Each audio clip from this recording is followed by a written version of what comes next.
Hello once again, individuals, and welcome to another episode of the Kerbal Space Program. I am the Bagel Rabbit, my microphone's name is Sam, and today I am showing off one of the most practical craft that I have ever constructed, particularly in Kerbal Space Program 1.0.5. That is to say, I made a single stage to orbit craft.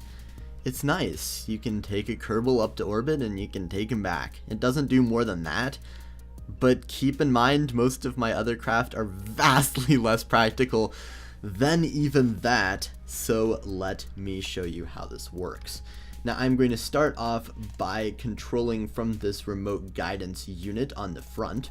Then I will throttle up all the way, press that SAS button, and get this thing going. And as you can see, it accelerates reasonably quickly. It looks as if we're going slightly off the runway, so I need to adjust that back. There we go, that is quite nice.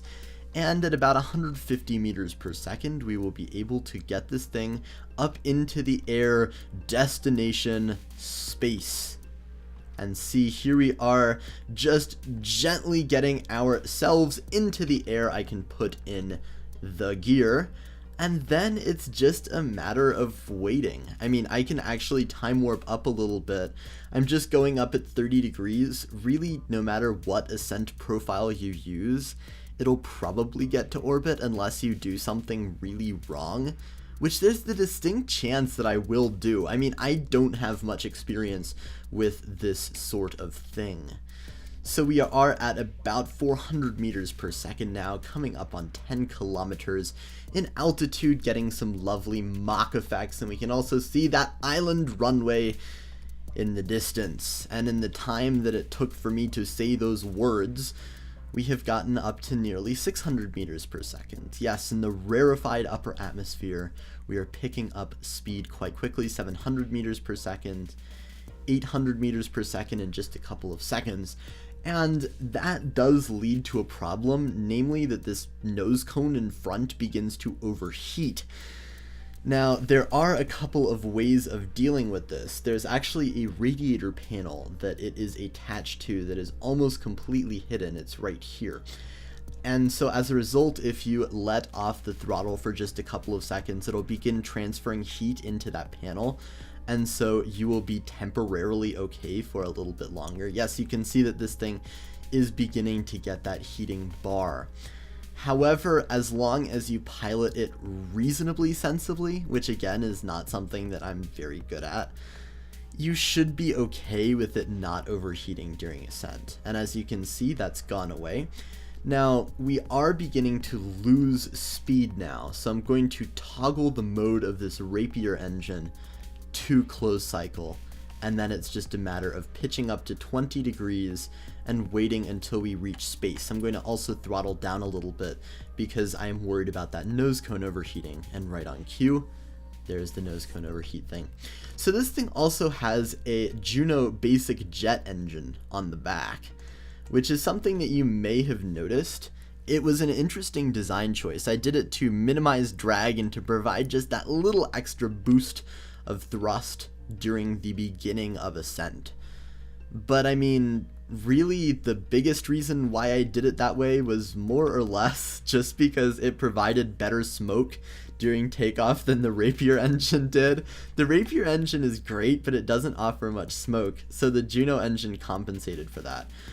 Other aesthetic choices that I made included doing things like putting the cockpit on at a slight angle and having, of course, that sort of interesting general, I mean, a lot of the design choices I made here were aesthetic, actually.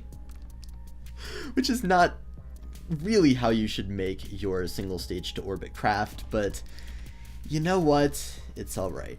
So we've been burned out for a while now. We're going to reach space in just a couple of seconds.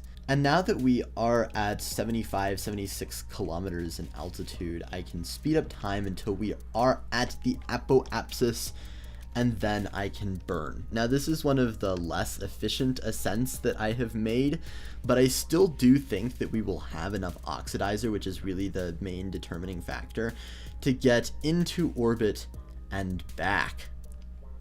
And let me just cut the throttle there. Our periapsis is just below the atmosphere. There we go. Now it's at 71 kilometers by 85. That's not great, but it is pretty nice considering the small size of this thing. And we do have a little bit of fuel left over as well.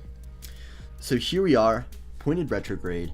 I'm going to throttle up a little bit and just get our periapsis down to maybe 40 kilometers. Voila, 38.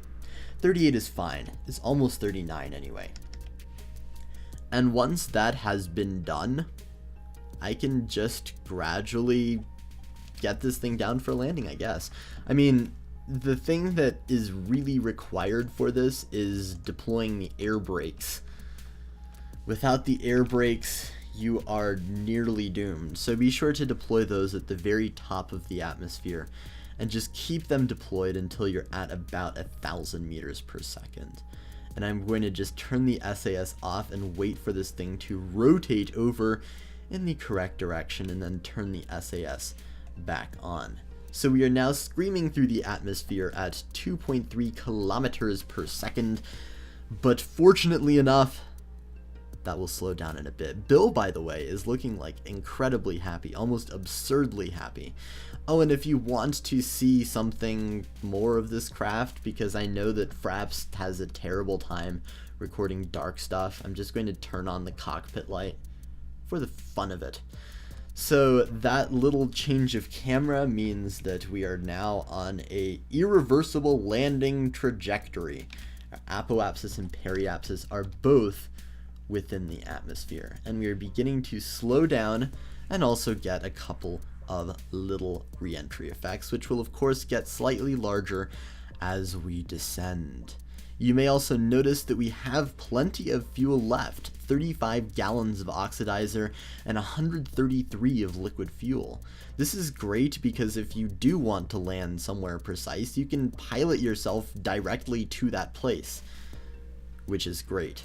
Now, this thing does have a problem with overheating during re-entry as well, but honestly that's not too difficult to solve. All you have to do is just do this crazy thing where you like pitch up and then it'll go away, and then you wait for it to come back and it gets a little bit larger and it gets a little bit larger and it gets a little bit larger, and then once it's gotten satisfactorily large, you just pitch up and it goes away, and then you pitch back down. And it's literally as simple as that. The third time, I don't think you need to pitch up. I think that it either is just not going to show up at all, or that it won't be enough for pitching in any direction. And I know I said that it was important to deploy to retract those lovely, lovely air brakes at like 800, 900, 1,000 meters per second, so that is what I did a little bit late. And you can see the delayed reaction there of that plate emitting all of its heat out into the environment.